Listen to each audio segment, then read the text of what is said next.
Alam mo, yung staff ni ni Senator Lacson, isang araw, 2 araw lang nilang pinuntahan, na validate nila kaagad. Na pinpoint nila agad kung saan yung ghost project na yan na sinasabi. Tapos ikaw, na dating DE ng distrito na yun, hindi mo alam na meron pala? Yes, Your Nagtanong Honor. ka pa sa mga tao mo? Kasi po, ang proseso po namin, ang una pong dapat po in charge sa project ay project engineer. Sila po ang nakakaalam dyan sa site po. Project engineer, may materials engineer, may project Huwag na tayo inspector. magpapasahan dito ng kwan. You are the district engineer Yes po. of that engineering district. Yes, Your Honor. Ngayon, pipirma ka doon sa papilis para mabayaran yung ghost project na yan. Sir, Di ba? if I may, Di po lumabas po yung ano, no? Naging controversial kayo yung inyong successor na si Bryce Hernandez. Yung inyong lifestyle, no? Kasi nga, how can a district engineer afford the kind of lifestyle? Nakita yung Marilo, no? Kayo nga, nakapatek Philip. Si Senator Bono, kung psychopathic lang eh. No? TW still na ngayon, promoted na. Si Bryce Hernandez, ganoon din po. At ang meron ako, Chair, Mr. Chair, may information tayo. Kaya gusto ko sana makausap si DE Bryce Hernandez. Pumapasok daw ito ng DPWH, naka-Ferrari pa. Sinita nyo lang. Ito po, confirm nyo kung totoo o hindi. 10 a.m. to 2 p.m., 2 p.m. diretso na raw kayo at nagkakasino. Totoo po ba ito? Hindi. ako po, Lalo to si Bryce Hernandez, sinabi ni Senator Lacson, tila matakaw sa pera. Pag magpataya daw to, Mr. Chair, isang taya, 5 milyon, parang baliw, hindi natatakot. I mean, walang kaba-kaba. Do you confirm or deny, Mr. Alcantara?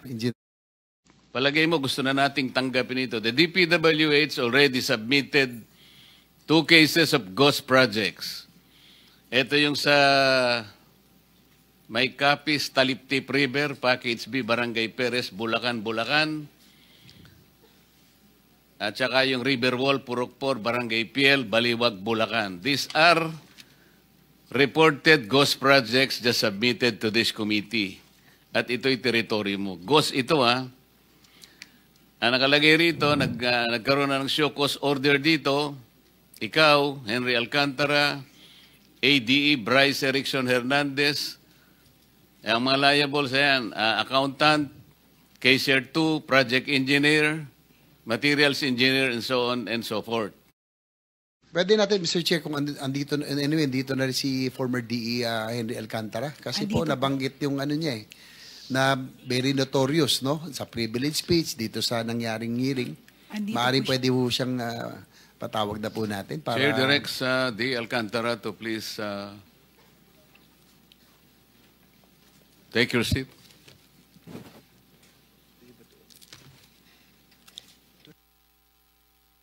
Proceed, please.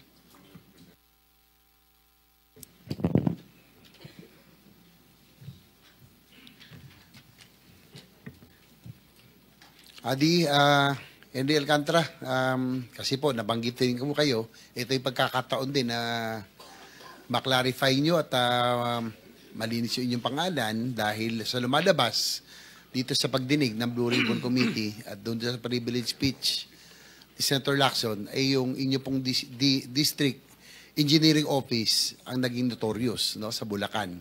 At na-confirm din po at inamin din po ni Secretary Bonoan na meron ho indeed na lumalabas na ghost projects. Ang katanungan ko lang po dito,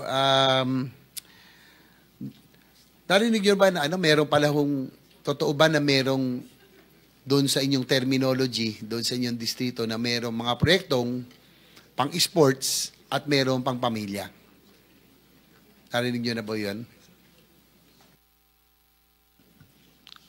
Your Honor, Chair, parang hindi ko po mag-gets yung pang-sports saka pang-pamilya po eh.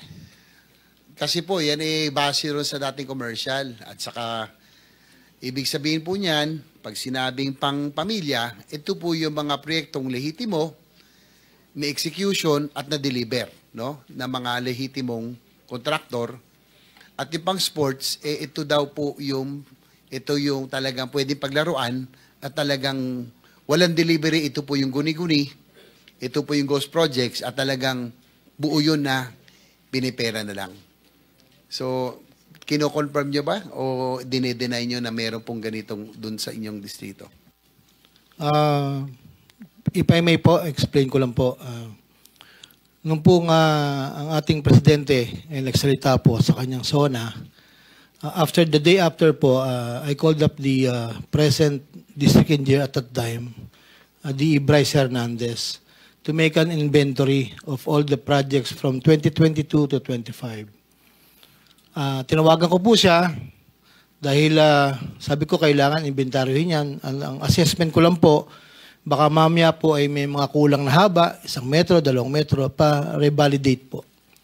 After 2 days, tumawag po ulit ako sa kanya. Sabi ko, anong balita? Mayroon ba tayong mga defects na kailangang ayusin? Sabi niya po, wala. After, nasa 4A na po ako noon, Assistant OIC, Assistant Regional Director na po ako. Nagpa-Zoom Kailan meeting po kayo lumipat ng 4A? June 16 po, 2025. So, magmula noon, si Bryce Hernandez na ang district engineer ng First Engineering District Office sa Bulacan, tama? Yes po, Your Honor, Mr. Chair.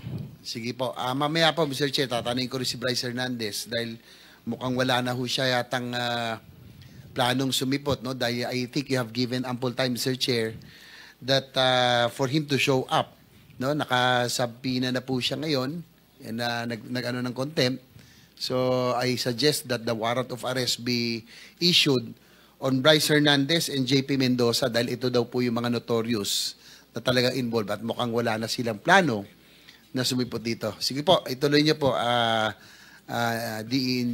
Opo, thank you po. Henry Alcantara. Nag-Zoom meeting po kami. Pinatawag ko po lahat ng mga dating kasamahan ko para po kaharap po sila at bine-verify ko po sa DE o ICDE Bryce Hernandez, meron ba tayong mga findings sa mga defects? Sabi niya po, wala. After the meeting po, isang kauupo lang po na construction chief ang nagpunta po sa akin. 2 po actually, si Engineer Galang, ang hepe po ng planning. At nagsabi sa akin na, boss, parang meron kaming nakikita na posibleng wala po.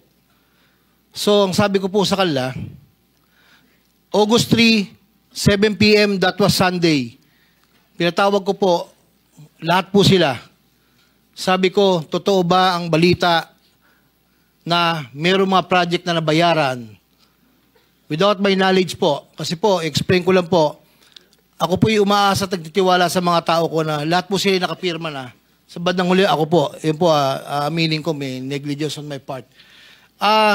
Nung pong meeting na yon, kausap ko po silang dalawa, totoo ba?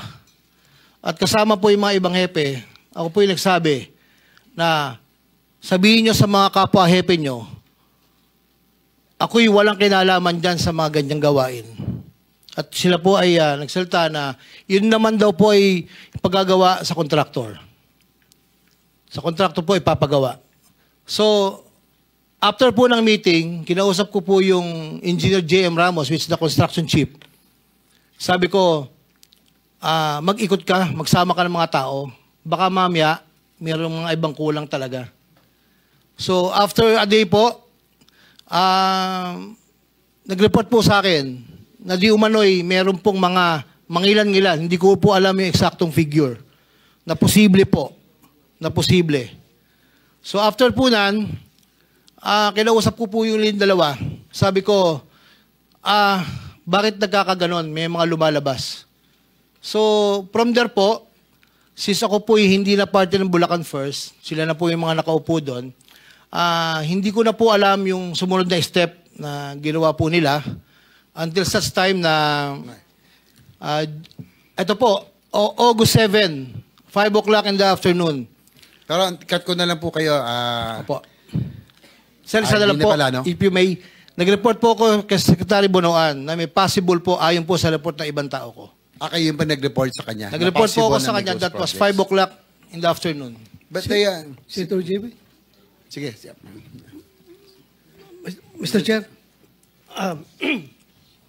kailan ka pinalitan ni Bryce Hernandez? June 16 po, 2025. So bago lang. Yes po, Your Honor. June 16, 2025. Yes po, Your Honor. Alam mo, yung staff ni ni Senator Lacson, isang araw, 2 araw lang nilang pinuntahan, na validate nila kaagad. Na pinpoint nila agad kung saan yung ghost project na yan na sinasabi. Tapos ikaw, na dating DE ng distrito na yun, hindi mo alam na meron pala? Yes, Your Nagtanong Honor. ka pa sa mga tao mo? Kasi po, ang proseso po namin, ang una pong dapat po in charge sa project ay project engineer. Sila po ang nakakaalam dyan sa site po. Project engineer, may materials engineer, may project Huwag na tayo inspector. magpapasahan dito ng kwan. You are the district engineer Yes po. of that engineering district. Yes, Your Honor. Ngayon, pipirma ka doon sa papilis para mabayaran yung ghost project na yan. Sir, Di ba? if I may explain po, Your Honor. Hindi, tinatanong ko, pumipirma ka ng papel, di ba? Yes po, Para Your Honor. makaklaim sila ng full payment. Yes po. Okay. Ibig mong sabihin, pumirma ka ng papel ng isang ghost project, district engineer ka, tapos ngayon magmaangan ka sa harapan namin na hindi mo alam dahil inaasa mo lang sa mga tao mo sa baba. Pag may pirma sila, pirma ka na lang rin. The buck stops at the district engineer as far as the projects that were being implemented in that particular engineering district. Dapat alam mo yan, di ba? Tapos ngayon, kunyari, magtanong ka pa sa mga tao mo sa baba, meron ba? Tapos tanungin ka sa mga tao mo na, parang meron, sir, parang meron.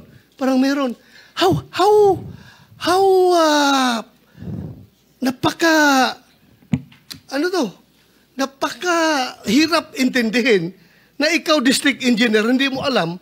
Tapos yung mga tao ni Senator Lacson, one day lang nila pinuntahan yan with the use of the GPS, na-locate nila, tinanong nga yung mga barangay officials doon, sabi, wala talaga yan, sir. Wala talaga. 2 days lang ginawa ng staff ng Senado. Ikaw, you've been there for how many years ka naging DE doon? 5.5 years, sir. 5.5 years. Tapos Senator hindi mo Bato. alam na may ghost project pala. Senator Bato, I think you made your point already. Thank you, Mr. Chair. Wala Chair. nang time Thank you. si Senator. Salamat, Wala nang salamat. time, pero- Sorry, Okay Senator na. JB. The last point na lang, Mr. Chair, siguro ikot na lang po ako doon sa Di po lumabas po yung naging controversial kayo ni yung inyong successor na si Bryce Hernandez. Yung inyong lifestyle, no? Kasi nga, how can a district engineer afford a kind of lifestyle? Nakita yung Marilo, no? Kayo nga, nakapatek Philip. Si Senator Bono, kung psychopathic lang eh. No? TW still na ngayon, promoted na. Si Bryce Hernandez, ganoon din po. At ang meron ako, Mr. Chair, may information tayo. Kaya gusto ko sana makausap si DE Bryce Hernandez. Pumapasok daw ito ng DPWH, naka-Ferrari pa. Sinita nyo lang. Kasi nga, baka masyadong mahalata. Ang tanong ko lang po, ano oras po kayo pumapasok noon kayo po ay nasa Bulacan pa? Hindi po fix po lahat. Minsan po pag may meeting sa umaga sa NLEX Petro, nakipag-meeting po and then dumidiretso po ako sa office. Around 9 to 10 o'clock po. Ang aking informasyon, Mr. Chair, ay 10 a.m. Kadalasan doon kayo pumapasok. Nung DE pa, tas assistant nyo sila Bryce at yung sila JP Mendoza. At 2 p.m. daw, Mr. Chair, umaalis na po sila. Ito po, confirm nyo kung totoo o hindi. 10 a.m. to 2 p.m., 2 p.m. diretso na raw kayo at nagkakasino. Totoo po ba ito? Hindi. Ako po, umaabot po ako ng 5 o'clock, Your Honor. 4 o'clock, 4:30 po. Pero yung grupo nyo raw po, hindi lang kayo shopping buddy, pati po sa paglalaro. Yan po, dapat po verify paano ho kayo nakakapasok Considering that you are government officials, paano kayo nakakapasok sa casino? Lalo to si Bryce Hernandez, sinabi ni Senator Lacson, tila matakaw sa pera. Pag magpataya daw to, Mr. Chair, isang taya, 5 milyon, parang baliw, hindi natatakot. I mean, walang kaba-kaba. Do you confirm or deny, Mr. Alcantara, Engineer? Your Honor, hindi ko po alam kung magkano tinataya niya dahil hindi naman po kami magkasama sa table. Inaamin ko po, ako po'y nakakapasok sa casino, Your Honor. Hindi po honor, pang ilang beses, hindi yan hindi kayo regular, pero naglalaro kayo, kasama po siya. O Minsan po kasama, minsan po hindi. So nagkakasino po kayo. Inaamin ko po, Bryce Hernandez. Your Honor, Mr. Chair. So sa inyong paglalaro, bukod doon, yung lifestyle, balita ko nga, sana pag dumating si Bryce Hernandez, Mr. Chair, pa-issue nyo na po siguro ng warrant of arrest, ay mga ilang beses ko kayo naglalaro sa isang sabihin sa isang buwan, yung grupo nyo po? Mga 2 hanggang 3 po, Mr. Chair. Ang balita ko rin naman po, kayo naman hindi masyado, no? Yung hanggang 30,000, 50,000 lang, pero itong inyong sumunod sa inyo, medyo mas malaki-laki. So, Mr. Chair, pwede ho kaya natin pakuha ang CCTV footages ng kanilang di umano'y field trip araw-araw sa casino. If you can ask siguro yung Soler North kasi yan ang pinakamalapit doon po sa norte. No? Meron pa ako mga tanong sana, Mr. Chair, pero I'll just ask siguro on my next round, Mr. Chair. Thank you, Senator. I Mr. think Chair. you have sufficiently established that aspect. Mr. Chair. Total, nandiyan ka na rin, DE. Yes, sir. Meron kasing nagsabi sa akin, very reliable information. Nag-confess ka naman kay Secretary Bonoan. Nag-report po ako na may possible pong... I'm not saying that you reported. I am saying that you confessed to him that an amount of something like 7.3 billion was really wasted on flood control projects. Wala pong ganong teorya po, Your Honor. Wala po akong... Kasi merong gustong mag-testify. It's your word against his. Kasi nakonsensya na siya, gusto niyang talagang sabihin. Your Honor, yung pong amount at bilang, wala po talaga po akong binanggit kay Secretary. Kasi palagi mong sinasabi, ayun, kamukha nito, palagi mo gusto na nating tanggapin ito. The DPWH already submitted 2 cases of ghost projects. Ito yung sa May Capis, Taliptip River, Package B, Barangay Perez, Bulacan.